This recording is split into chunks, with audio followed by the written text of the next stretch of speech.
Hey, good morning, good evening, or afternoon, wherever you're from. I'm Rod Hutchings, coming from Melbourne, Australia, and it's just near midnight for me. So, welcome to our panel discussion today about making remote work, designing strategies and tactics for belonging and inclusion in the hybrid and remote workplace. And as we navigate outside of this COVID period, and even before that, lots of people work remotely, and a real key thing is around getting a sense of belonging and inclusion, whether your team's working remotely, in person, and then these hybrid models. So there's continual challenges. So I'm really excited about today's conversation, and really looking forward to it. So we've got a great panel of experts who are going to share their insights and experiences on thriving and inclusive environments. So let's dive into the discussion and bring forward the panelists, please. Hello, and welcome back. Many of you, I think, have been on panels with most of the team today, which is really great. And as I said, really looking forward to our conversation. And so we'll just start off with some introductions. If you want to just go around our virtual room, we'll go around clockwise. Alex first, who's probably closest to me, actually, physically as well. But and maybe as you introduce yourself, Alex, just give us a little insight to your experience with remote working as well. So over to you, Alex. Thank you. Kia ora, good morning. I'm Alex Howison. I work at Sky TV in New Zealand, so it's 2 o'clock in the morning here. It's fantastic to be here. Thank you very much for having me. We have remote workforces in both the Philippines as well as in India. So they're the 2 parts of my most recent experience of managing workforces overseas. But originally from Australia, I've worked with remote workforces for a very, very long time. In fact, that has been most of my experience. And all the things from time zones, which is why this type of thing doesn't bother me, but all the way through to making sure that from a cultural perspective, all of the needs and wishes of people are wanted all over the world. So I'm really excited to be here. I can't wait to hear from all the other panelists. Thanks, Rod. Thanks, Alex, and welcome, Nessa. Hi, everyone. I'm Nessa Johnson. I am based out of the Los Angeles, US area. 7 a.m. my time. I always thought that was early until I got on a panel with Alex and Rod. So I don't know if Rod is very early or very late, but I've been working full-time remote since the pandemic. But before that, I was actually in a couple of different roles where I was part-time remote probably for 6 years. So going into the pandemic, I already had some experience with remote work, but only in that part-time capacity, and making that switch to full-time was definitely a change and something to get adjusted to. I'm really excited to be here. Thank you. And next one, how do I say your name? Is it Soundara? Yeah, it's Soundari. Hi, Rod. Good to see you again. Hi, Khalil. Some familiar faces, and lovely to meet up with you, Alex, Nessa, and Noel. Really nice. I'm in Hong Kong, so normally I'm on the US panels. I'm the one who's saying 1 a.m., 2 a.m. Of course, can't beat the New Zealand, Australia. First to sunrise in the new year, and obviously late in the night now. I've been working remote, feels like all my life, but clearly not.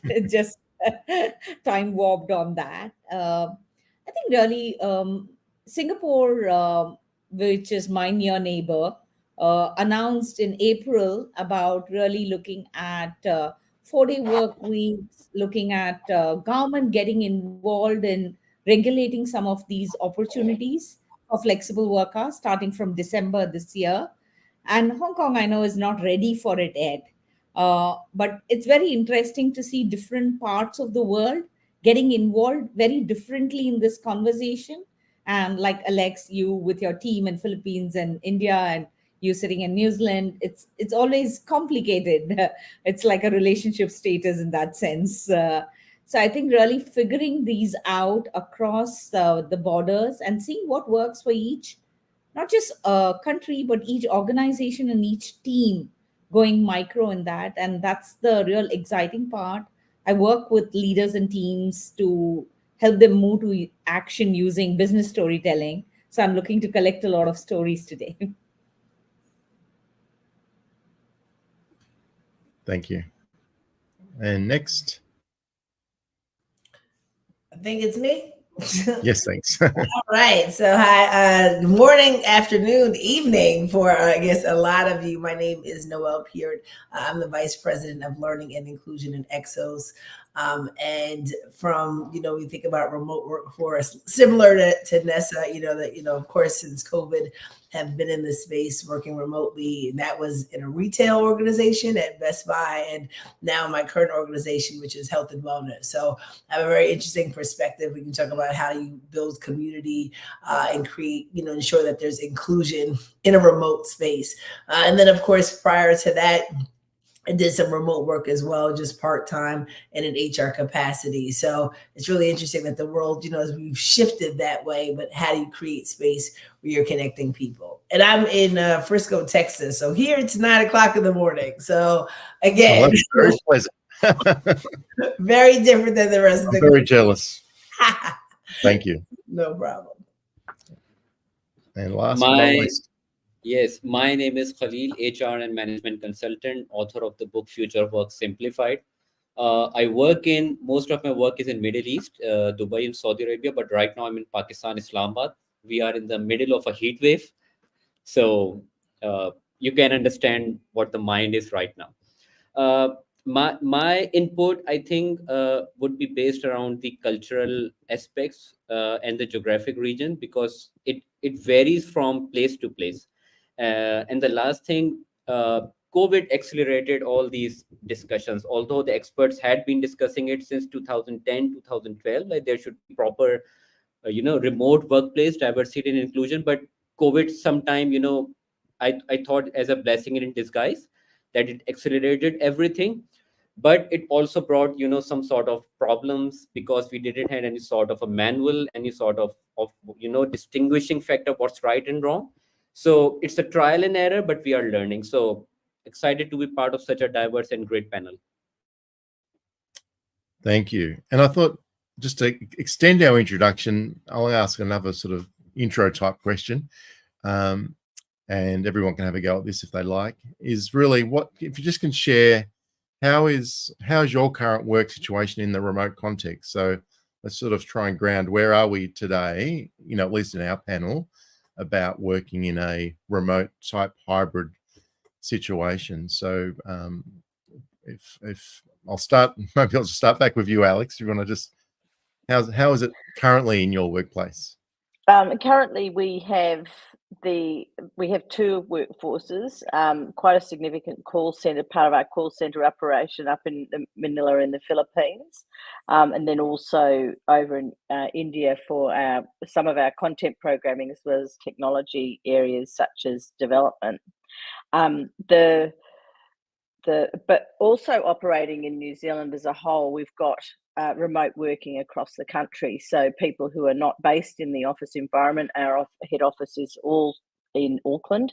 And what we have done is, I suppose, treated them exactly the same. So when we are looking at the work that's being done overseas and our people that manage workforces from New Zealand, obviously we've got a really strange time zone. So it's not that good in a lot of times, mostly overnight in terms of the work. So our major problem there is well-being and making sure we've got people who are not trying to do two jobs at once. So have a full workforce in the middle of the day, but in New Zealand, but then a full workforce running overnight as well. So it's trying to look at some of that concept of shift working. But on the flip side also is the workforces that we have that are spread across the country, so where they might come in only once a month, and they're not necessarily that dissimilar from a perspective of touch points being in person.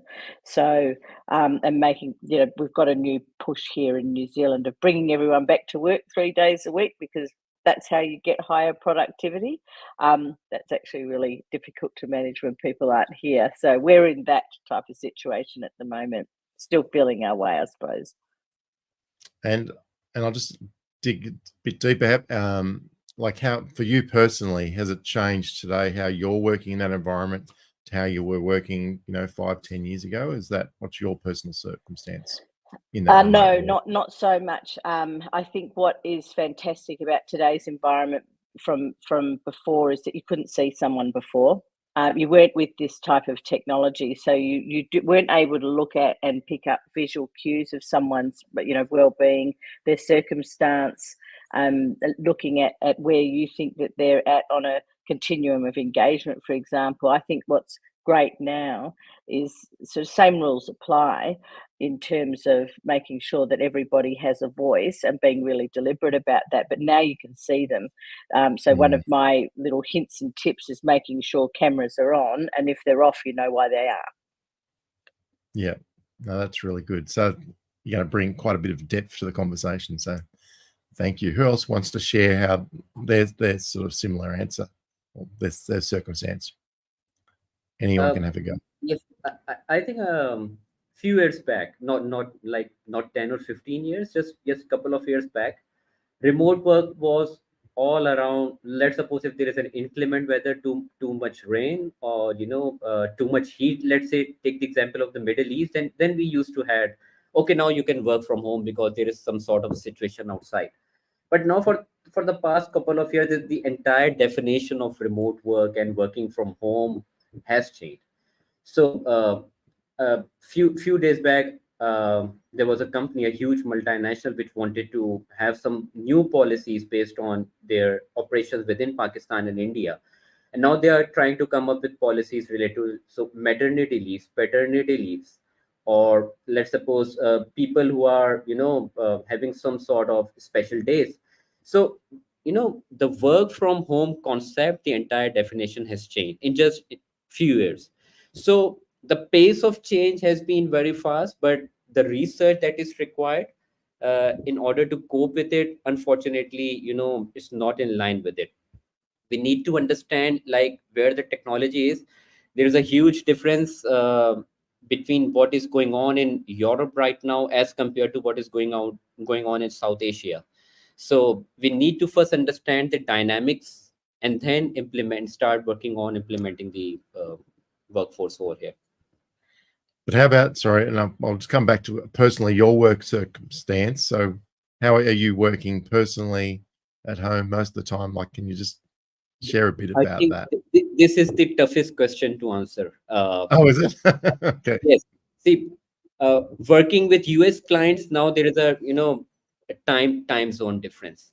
So that's one of the some people call it a minor challenge, but actually it is a major challenge.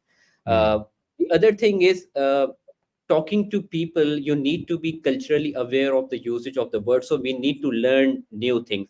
So most of my clients are in Middle East, and if there is a woman HR manager, you need to be very clear what sort of language or words you need to use, because let's suppose the Arabs are very particular when it comes to usage of the language and how you see and how you watch. So it's a learning curve for everyone. So what we do, what others do. So I think the understanding of the culture, the usage of the words is extremely important when you are working on managing remote work as a manager, and all the audience listening. They need to understand technology just a medium of remote work. They need to understand what the culture are and what sort of communication they should use as well. Thank you. I'll go next. Yes, please. So I failed to mention my role. So today I lead the people function of a company called GCI Health. We're a healthcare communications agency. So speaking to Khalil's point, we're very focused on like how we communicate and word choice, etc. So I'll talk a little bit about how our team works today. We're global, and so when we have teams assigned to accounts, they could be either a US based account where we have people from all different time zones based in the US working on an account, or it could be a global account where we have people working across time zones, etc. And yet, servicing the client, making sure that we're meeting all their deliverables remains really important. So having that coordination on deliverables and being really explicit on who's got what task and timelines has really helped out the team here. As for my personal work experience, I was just reflecting as the panel was speaking that before the pandemic, for me, remote work was the occasional thing sprinkled into a week of typically going into the office. And now it's actually the opposite. And I never really thought about that. But today I have the option to be able to go into a local office. I typically go about once every 2 weeks just to connect with our employees there. But a lot of what I do, and especially as a people leader, can be accomplished remotely. And I think that that's been a surprise for me personally. No, that's really, again, interesting. And that's probably my experience as well. Who else wants to share? I can go. Similar to Nessa in the space. So I personally, work from home, but my organization, we're a company of coaches. So our coaches are with clients in the field. So they may have, a few hours of remote work when they're, prepping for a client, or they may have, they're doing virtual training that way. But for the most part, our corporate teams are remote. We do have an office in Phoenix, Arizona. We have space in New Jersey, as an office in New York. So with those spaces, we try to make sure when people come into the office, right, that we make sure it's impactful. And it's not just that I'm in the office and that I'm going to be in front of my computer all day, because then you miss the connection, right? That's what you're talking about. You're missing that piece. So when people do go in, we're very intentional in terms of, events, right? How do we make sure that there's a speaker series that day, or a lunch and learn, or things of that nature where people can get together? We've even changed the format and the layout, of those spaces to make sure that it is a true environment where people can collaborate and connect, versus I'm just going to go over here in my cubicle, right? It might as well be at home, right? Because that's what you hear right now. People are like, why am I going to the office if it's going to be the same exact thing in my house? And I think that's really important. If you're going to say, hey, you're a hybrid workforce, make sure that it's the hybrid piece. And it's not just that I'm physically, in the office, but connecting with people on the computer. And I think that's really important when you're trying to build strategies and be intentional. And I think that's, part of our conversation this morning or evening. Yes. No, and you bring up some great points, and that's certainly my experience.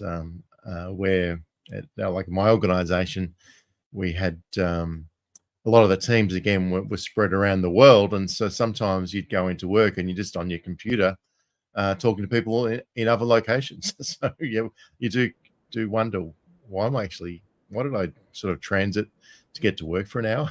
Not really sure, but thanks.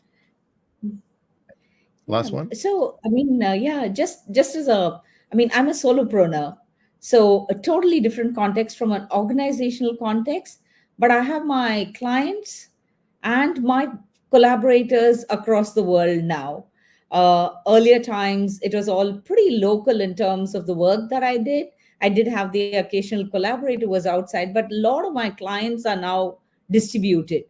So I think the initial piece, especially because I work with a lot of clients on strategy communication, so it's all about getting people aligned and motivated to work together, be it bottom up, top down, sideways, whatever it is. So it's really then clear communication and a lot of frank dialoguing, both in terms of the conversation with the clients and with the clients' teams. So some of the stuff is like you do it in person. So I travel out. So I travel a lot more than I used to earlier, which is great because you can travel now. But it also means that the initial rapport building, initial conversations are all still pretty personal. And then you're able to go back and do it in a very distributed fashion, because even the clients' teams are distributed. And for them, instead of the struggle of trying to get everybody together or doing earlier, just for example, for a strategy workshop, it used to be 2 days, everybody stops everything or at least tries to look at the phone underneath the table kind of thing. Now they can do it in micro segments across a week, 2 weeks, and it can still not impact work. So I think that distributed nature of people and distributed nature of work has really opened a lot of opportunity work-wise for sure. And I'm sure we'll talk a lot more about synchronous, asynchronous as we go along. Yeah, that's really interesting, that how it would open up opportunities where like thinking virtually is sort of just seems, it's become so normal.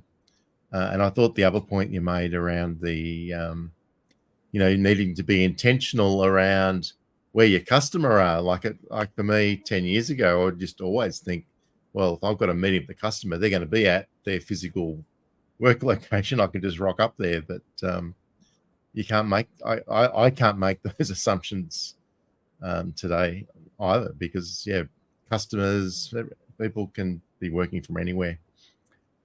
So we'll move on from that, but thank you. So I guess what I wanted to illustrate there is just what a rich lot of experience we've got on the panel here about different ways of working as we talk. And we've already spent 20 minutes so far, but hopefully it's framed as well for the conversation to come. So the conversation today is about, a big part is it about connection. So I'll come back to Alex again, and I'm just wondering, how can leaders create connections then between people to feel like they really belong? So belonging is really important, so they belong to the team and with each other when we've got this sort of remote hybrid way of working. What are your thoughts on that, Alex? I think what I found most successful is actually having a proper framework and applying that consistently on however long basis. So the way that we operate is, or the way that I operate is, have a Monday meeting, a Wednesday, Friday check-in, making sure there are different times of the day, utilizing technology such as your calendar to show when you're in and out of office, making sure people are understanding that if you're working from, say, 10 a.m. or later on, or 11 a.m. later on, because you're picking up a night time, that, and I won't be looking at emails at that, outside of these times, making sure that you've got that team agreement as well, so you can manage people's well-being instead of always being on, and having that fairness. I think having even within the meetings, have a good structure, so ensuring that you start the meeting all the time on a check-in. How is everybody? Go around the room, make sure everybody's got a voice and having something to say. But I think as a leader, it is your responsibility to pick up nuance. I think in a situation where you're just online, for example, not sort of calling out or shaming in the moment if someone doesn't have their camera on. You've already set the expectation, so if they don't have a camera on, that's picking that conversation up one-on-one quickly. Is everything going all right? Because let's have a conversation, but also ensuring that you have that built into your own diary, so you're not going sort of bang, bang, bang, bang all the way through in meetings, so people know where to that you're available, and making sure that they know that you're available and at what time. So I think having that rhythm as a team is probably where I've found the most success. I want to jump in. No, you go. I was going to say, I loved everything Alex said, and that's some of the work that we do here. We call it our readiness culture code. And with that, you're exactly what you're saying. It's a playbook, right? Like, how do we be clear on creating that space? And to double click into it a step further, some of the practices you named, we do, but we also make sure, as I mentioned before, about being intentional. So like Wednesdays is one of those team Wednesdays. How do you find ways to get people together virtually, and then of course in person? But some of that's even like on our intranet, our Cowork Vivo, we have a series called Let's Talk About It, right? And it's a prompt that comes up the first and third Wednesday of the month. And some of it's like just random stuff like, hey, what's on your adventure bucket list? Or it's, like this month with mental health awareness month is, how do you take care of yourself? What's a song that makes you happy? Things of that nature. But it gives everyone the opportunity to connect, right? So either they're talking on the internet, they're talking on Slack, but then leaders are then bringing that into their meetings, right? So you may, folks who are not on the, sharing it with the entire company, but then we're in a meeting and I start off like, hey, okay, after I check in, I go into, let's talk about, right, like to this month's prompt or this week's prompt, and we start those conversations. And then the other piece I just wanted to add on was the one-on-one piece. I think that's really important. And how do you make them intentional? And sometimes that connection piece doesn't have to be virtually, like, on the computer that we're looking at each other. We do a lot of what we call walk-in talks, where people have an opportunity to get up and get moving, especially as a health and wellness organization. But it's really important to find ways to connect with what's important to that person when you're thinking about belonging. Because if my leader knows, hey, Noel doesn't like one-on-ones at 8 in the morning, we may do them at 3 o'clock, in the afternoon, because that's what energizes and gets me going. But he also knows me enough to know, like, hey, Noel, like, are you cooking right now while we're talking? Like, whatever that is. And I think that's really important too, as you're building those relationships. So how do you ensure that when you're asking someone, how are you doing, you're listening for the answer, right? And get more feedback there. But those are just some additional ways I wanted to add in terms of how do you truly connect in some of these spaces. No, Yeah, they're good double clicks. Yeah. Linking to what I think Alex mentioned initially about visual cues and what you're now also talking about, Noel, looking and feeling what the other person is doing. And this happened really to listening with the eyes. How are you reading the temperature in the room? And this happened with this person, Raghu Krishnamurthy, was the ex-CHRO at GE. He was talking to one of the managers and they found out that somebody in their team was really responding at totally different times. He was not picking up the cues. He was speaking when he was not supposed to speak to, and he was also staying quiet when he was addressed for something. And they realized that something was wrong. And that's when his manager listened with her eyes. And after the conversation, one meeting was over, she called him up offline and asked him, hey, what's wrong? Help me understand. You don't seem to be where you should be. And is there something I can do to help you? And she found out that he was on the spectrum, and he was so grateful for that conversation. He said that, it's not very obvious, but I'm really struggling with picking up the normal conversation cues online. And his manager said, okay, I'll figure out I'll figure out a solution for this problem. Over the next couple of meetings, she instituted a new protocol to say that every time somebody wanted to interrupt, they hold up a pink slip, or if someone had finished talking, they would say Roger. And just like how you do the walkie-talkie kind of a thing. And people found it strange in the beginning, but she explained just that one of the colleagues was having a problem. She didn't name or she didn't point who. She just said, one of them is having a problem. Let's also join together to make it work so that no person is left behind. So I think as leaders and as managers, we need to have that ability to listen with our eyes, not just with our ears, especially in situations online, to provide that emotional first aid when it's needed. So I think really picking on what both of you said, this is what really connects to me about online situations, the empathy in the leader to be able to read these cues. No, some good extra points as well. I might move on to the next question, which is still sort of digging into the same sort of area, and I'll come to Nessa for this one, which is, I guess, how important are the informal virtual interactions, like virtual coffee breaks or just informal conversations, something like when we're in the physical office, it's very easy just to go and sit and have a chit chat. So how do we, how important is that? And how do we sort of tackle doing something similar like that? Thanks, Rod. So when we went into remote work, I always knew what the word intentional meant, but it takes on a whole new meaning when you're working remotely. So like just something I'm constantly thinking about is when you were in the office as a leader, you could kind of see who went to lunch together. So you sort of saw who were friendly with one another. If you were having a conversation with somebody and sharing what TV show you were watching, somebody would, could join into that.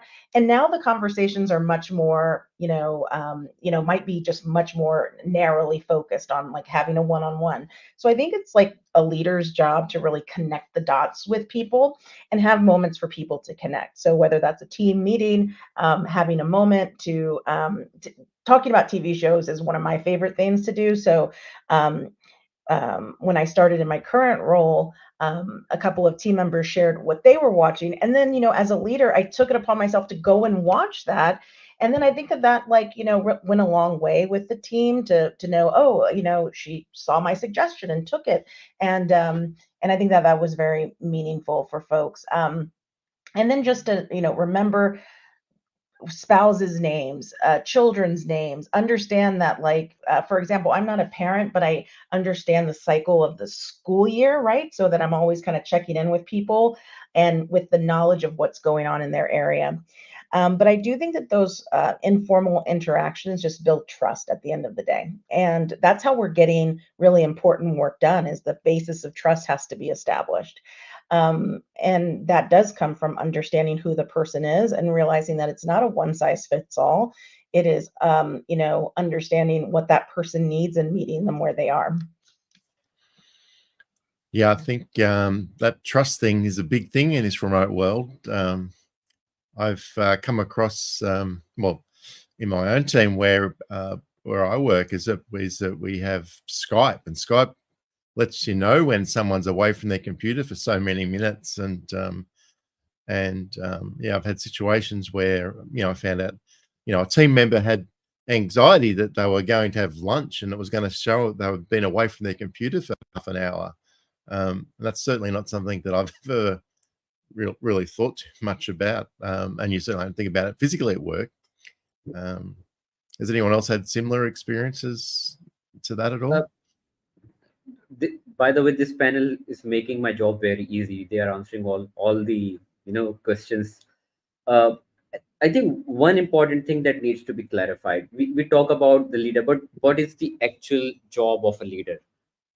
Drive the mission, vision, and values, build relationship with the team. So this is what the basic job description of a leader is. But one important key thing is, and the panel would agree, all the leadership courses, the supervision courses, the team management and team building courses are all based around working within the team in the office settings. So this is where, we need to train, we need to mentor people based on the new, the new modern ways of work, which is like the way we are interacting right now. So the communication style changes, the way we talk changes, and we all discussed all these visual cues and taking breaks. So first of all, we need to, train and mentor people. They might be making some sort of mistakes, but they are not used to it. They are not trained for it. So in an organization, I think it's extremely important to first come up with some sort of a training or an informal sessions where you can train or mentor the leaders, the managers, and the supervisors. And the next thing is, there is nothing wrong in being professionally candid with your team. So have coffee, have tea. You can, people say, nice to meet you. So new terms have been coming up. So let's have virtual coffee. So whatever you can do to build good relationship with your team, do it. You can be as candid as possible within the professional way. So you can be creative, but for that you need to have some sort of understanding what to do. So remote work is going to bring in all sort of challenges. You need to get yourself a good course, or if you don't have a good course, reach out to people in the industry who are already doing it, talk to them, and they can give you some good pointers how to do it. Yeah, some great points. Does anyone else want to share it? Is there any other sort of innovative ways that you've used to help make people feel or team members feel connected and included? Just want to bring them up. Go ahead. Yeah. Now, just want to bring another angle to it. Earlier during the pandemic, there were all these, just for example, team building activities around sending Thai cooking classes being done online, all the ingredients being sent home, or a wine and cheese tasting thing going home, and different kind of thing. Different organizations did some of those. So the packs were reached home. There was something online happening together. Everybody muddle through it, and then you had either a exquisite Thai food or not so exquisite looking, but you didn't have to show anybody, you only had to eat it. So all that happened. And I think some of this is also working across generations. What appeals to a certain generation need not appeal to another generation. So even the check-in process, how we do in with some, and we're definitely seeing this in Asia in terms of people not very open to sharing their emotions easily. So just asking that question can be met with a blank stare even across the screen. So we need to go layers down, and to that point, building trust, having that equation already. So if you already were working in a team pre-remote situation, then it's easier to maintain that trust and connection post-remote. But you also had a lot of new people getting onboarded during the time that you were remote, and they stayed remote. So I think something different needed to be done with them in terms of really building the trust, having, trying to find a way to go on a hike together with them and all that, and within the relevance of the team and the organization. So it's not one thing. There are lots of great ideas about team building. Earlier, everybody would go and build a ship together or do something. That's not one for all. One thing for all is not going to work. So really bringing in different attributes for different generations, what will work for them, can we make it more fun, more physical, and so on and so forth. I'm glad you said that. I think that's really important. So my current role, I was hired remote. And I think that's really important to understand, because not everyone started that way and had the water cooler talk and then moved to a space where you're on the computer. Like, I was hired in this space. So this is how I met my team, right? Just as I'm talking with all of you today.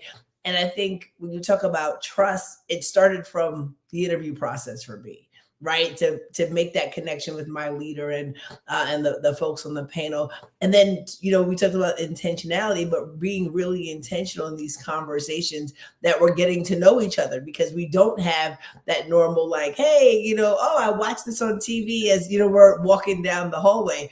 We don't have that because our hallways are very different. My hallways, my house, my leader, his hallway is his.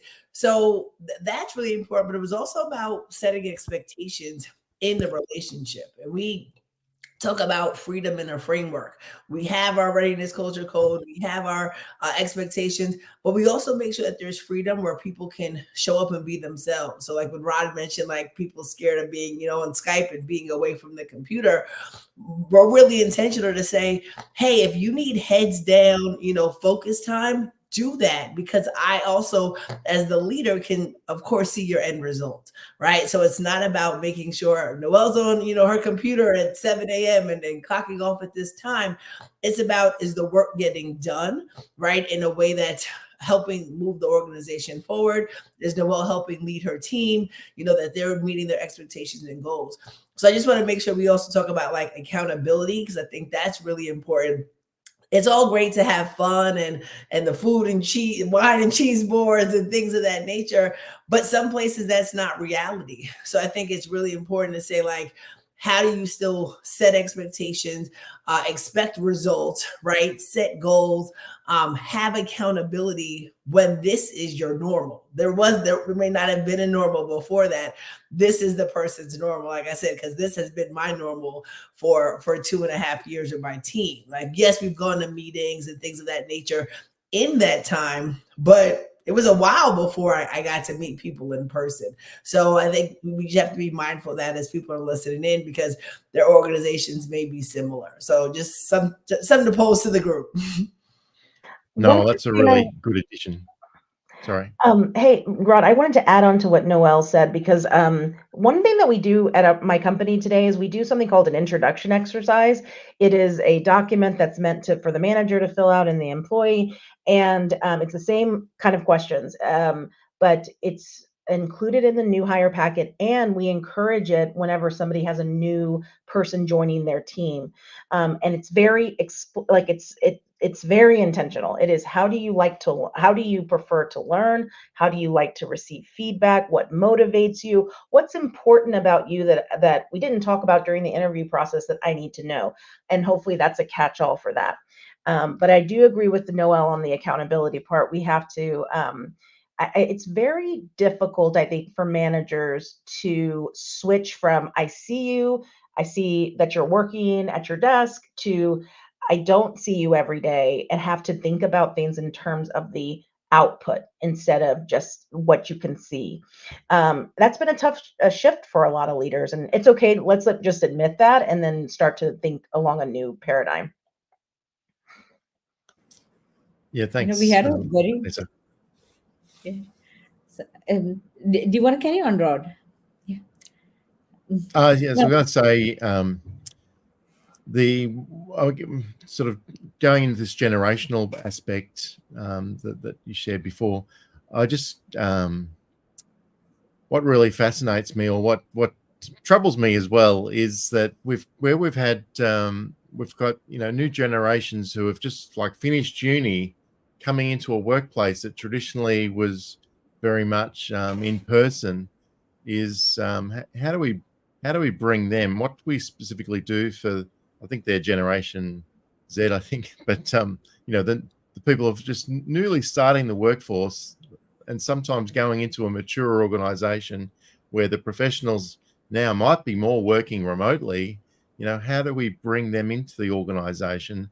How do we mentor them? Because a lot of learning isn't just by doing classroom learning, as most people, I'm sure, on this listening to this would have experience with. So how do we generate that belonging and that development to really bring those individuals into the organization? So I was going to give you a go at this one, Nessa, if you want to. Yeah, I'll just quickly say something and then turn it over to our other panelists. But look, Gen Z does not, if they did not come into the workplace, they do not know nuances as specific as, how, even things like how to set up a conference room for a client, or, virtually, and how to sort of like kind of present yourself. And, it's just like, there's so many nuances that are lost or not known because they just simply could not see an example in front of them to know what to follow, to what to emulate. So if it's possible for folks to come into the office, if they have that ability, just so that they get those key learning moments, I think that that's great. If not, again, I just go back to be very explicit. I think the job of a leader is to make sure somebody is successful. I often see leaders say, I'm going to see how they rise to the occasion or fail. And I'm of the other camp, which is, let's set them up for success. Let me make sure that everything's super clear for them so that they can be successful, and that success will lead to more motivation for them and success. So I'll turn it over to others. Yeah, I might just add a little bit in between too, is that my experience was we hired a whole lot of we hired maybe 15 graduates, and what we found was that they all came into the office every day. Like, they came in and they were in a pod together, but just together, and it was very hard to then get that experience to bleed in and to be available for them. But they were definitely seeking that. So that's sort of what is in my mind when I'm asking this question as well. Anyone else want to share this? I want to really give the benefit of doubt and the support to the generation that's coming in. They're not coming in necessarily at the best of times. It's not the worst of times, but it's not the best of times either. I think especially in organizations, the senior executive team also needs to really realize there is a lot to be learned the other way around as well. And I've seen shadow boards work really well, remote or otherwise, because I think the comfort with remote is very high with the generation that's coming in. So without projecting our own feelings towards it, I remember at Movenpick Hotel, the senior executive team was discussing the need to create an booking app for over a year. And all of the competitors had an app and all that. So they said, oh, that's a no brainer. We need to develop an app and roll it out. And the IT department was conducting feasibility studies, and they were almost ready to launch it till they decide to pass it by the shadow board.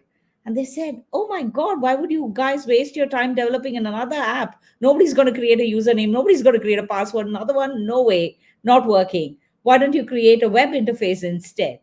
And they listened. The executive team listened. Instead of wasting all that money on creating that app, they actually created a web interface which took off the booking business for them immensely.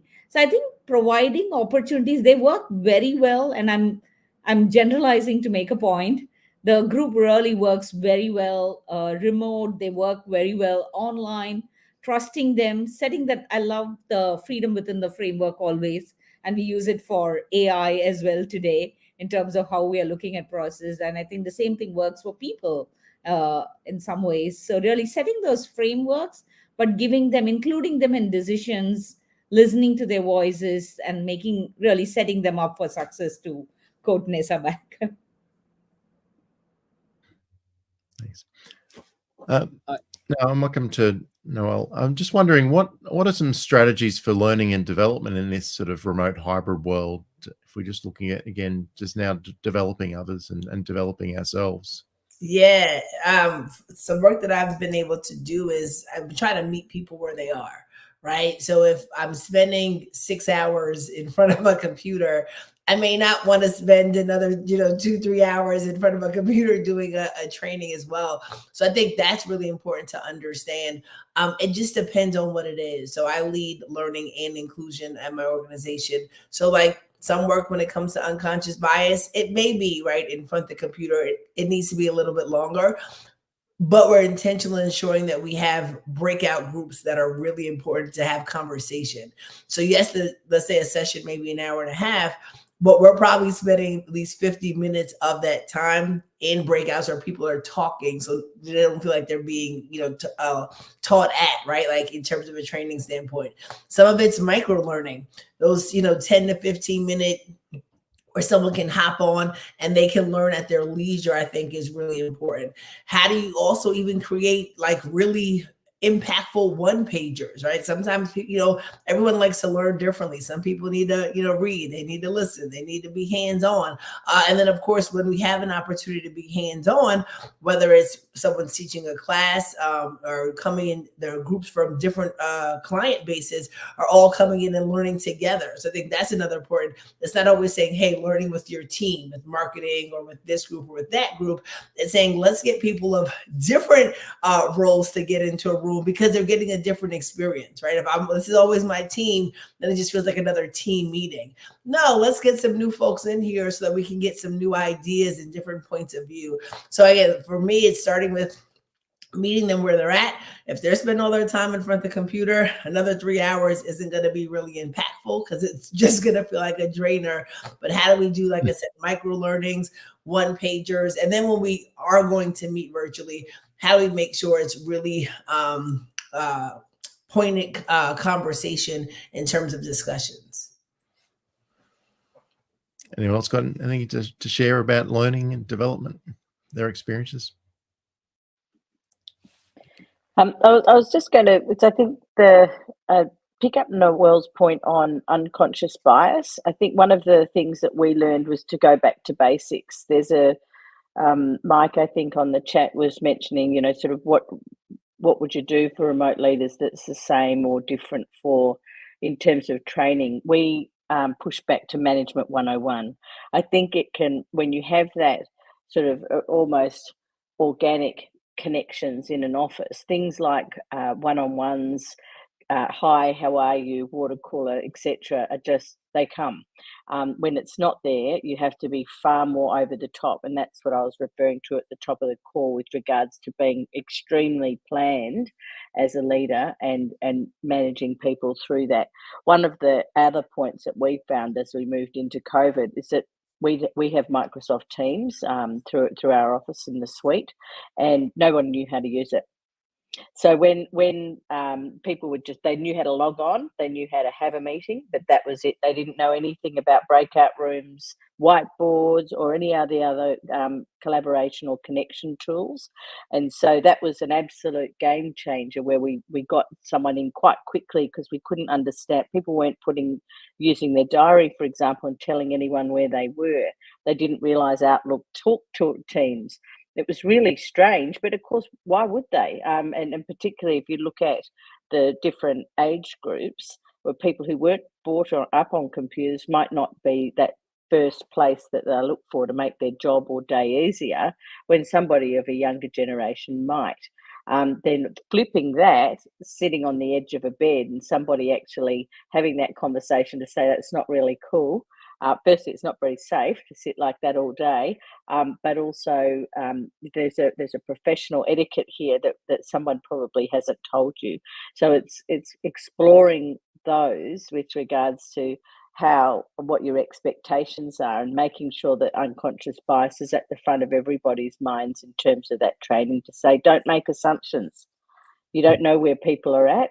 We're thrust into people's bedrooms. There may be 6 flatmates they're trying to escape from, but you as a leader, it's your responsibility to ask those questions and understand what their environment is. No, so true. Now, there's been a number of comments made about a document that Nessa mentioned. So we'll make sure we can put a copy of that in the comments. So make sure you look back there. Might get up there after the actual meeting's done, but we'll have the document there. Now, next question would be how to best navigate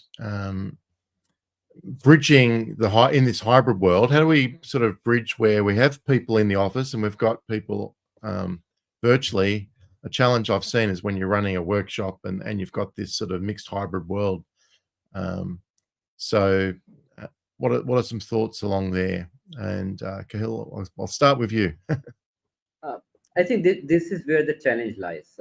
Remote work, you know there are people remote, you design your policies, your strategies accordingly. But when it comes to hybrid work, this is where, you know, the confusion and your real skill set is being tested. I think what my experience says, the major issues that the leaders and the managers face when it comes to the performance management. So the performance is usually designed differently for people working in a remote setting. Their comp band system is different. The way they are evaluated is different. But for hybrid work, it becomes sort of a, you know, tricky thing. I think before going into the details, it's extremely important for the organization and the leaders to have clarity themselves why they are doing it.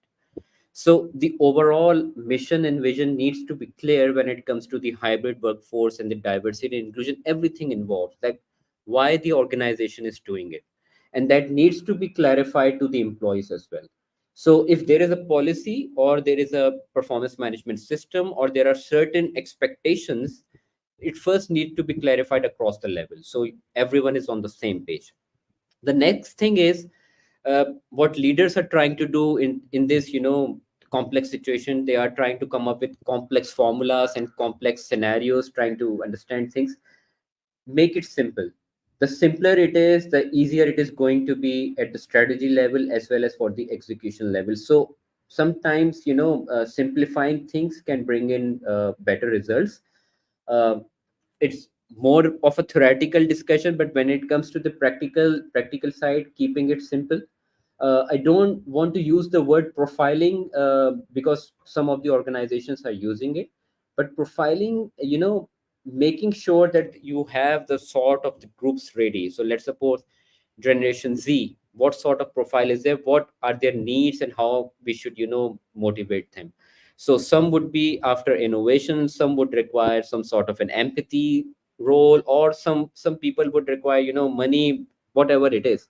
So creating subgroups, and then using the emotional intelligence, building emotional intelligence for leaders, like where what needs to be done. And the last thing is, people analytics can bring in wonders. If you are bringing in the technology, utilize the data analytics. Data can give you very good insights when it comes to decision making for a hybrid workforce. Thanks. Anyone want to add any more to that particular I have question? a very small, like micro tip for people, and I learned it way before the pandemic, is that when you're in a room and you have people dialing in, or, it's somehow hard to like recognize that they're in the room, is to actually write their names on a board, like if there's a whiteboard there. And it's just another way for you to kind of have them represented in some way. I think now that the technology for remote work is more sophisticated, you can see their name up on a screen perhaps, but if there's anybody dialing in, I would just recommend that you find some kind of visual way to have them represented in the room, even if it's just their name on a whiteboard. That's a very good tip. And to add on another tip, like from my experiences, is having a computer that's facing the whiteboard, so that sometimes in the meeting you want to actually use the whiteboard. So it's how do you bring that to the group that's virtual? It's very easy for them to miss out. So that's like my little extra tip onto that would be you have a camera facing to the actual whiteboard to add on to that. All right, we've only got 5 official minutes left. That's crazy. I've got two questions, so it's going to be, we'll just go to one at a time. But I guess just very quickly, what about trends? What do we as a group think that's going to happen? In the next, I guess we can't think too far ahead, but in the next maybe 5 years, which is probably a long way ahead. What do you foresee for remote and hybrid work? Any ideas or suggestions or expectations? I'll start. I think Yeah. in where we are in New Zealand, I think that we're probably pendulum swinging at the moment. We're in a position where we're bringing everyone back to the office at least 3 days a week, sometimes 4. I think that once it's sort of cyclical, then we'll start worrying about a talent crisis. Now, we're quite a small country, and so not everybody's going to be coming to Auckland. There's only 1 million people to choose from, but there's 5 million in the country. So I think we will swing the other way and get better at performance management, get better at those courageous conversations, and start thinking about productivity a little bit more, probably a bit more differently, but more output focus. I think, as Noel was saying, people should know what you're looking for. What did you all agree to? What did you sign up for? Yeah. Thanks, Alex. Anyone else wish to share? I just want to add one thing. I had discussion with Robert Mosley, one of the top future of work experts in the world. And he predicted that in the coming 4 or 5 or maybe hardly 10 years, people are going to work on project basis. So there will be less dependency on the job descriptions, and people would be required to, work whatever is required. So that requires extremely effective communication and great leadership skills. So unless and until you have a very good upskilling and reskilling mechanism within your organization, you have good working remote teams with the concepts of BPO, rising throughout the world, especially in the IT sector. I think it's important to have good strategy in place when it comes to skilling and reskilling and effective leadership development. Yep. Very true. I just want to add on about really leaders' responsibility about looking at marginalized communities, and in some cases women as well, especially working in creative industries or working asynchronously. Sometimes we think that working synchronously is better for creativity. There are benefits for ideation, and synchronized work is great, but sometimes synchronous work is actually stifling creativity. And they did this research with men and women baul folk musicians, BAUL. They're a particular kind of musicians who walk the streets and sing and create stories. And when they did that, they found that for women especially, working asynchronously meant better, greater creative freedom for them. And their voice was heard, their ideas were heard. There was, whereas there was no variation to the men musicians in that research that they did. While it is very focused on a specific community and for purpose, I think creating those safe communication climates is really important when we are looking at hybrid, remote, and all that. And keeping in mind some of the underrepresented groups, how are their voices going to be heard, be it in meetings, be it in remote situations, be it in hybrid situations. I think really looking at that is going to be pretty critical for leaders creating that level playing field in the future work as you go along. How do you listen to every voice, the cognitive diversity that could bring, so that it's not missed? No, that's a really important point. And different people also, like to get questions differently. Like, I mean, in my own household, my son, he likes to get his questions at school written out to him. Like he has difficulty just dealing with it face to face at times. All right, it's 1 o'clock. 1 o'clock my time. So we'll come to the end, which has just been way too quick. I'd like to thank the panelists for sharing such valuable insights and their experiences today. I think what we've heard is that it's really critical. Creating belonging and inclusion in remote workplaces really requires intentionality, empathy, and a continual effort to do that. So thank you everyone again today, the audience as well, for joining us. Look forward to continuing these important conversations and being part of future panels and seeing you there. So thank you everybody today. So thanks. Thank you. Bye. Thanks, everyone. Thank you. Have a great day. Thank you.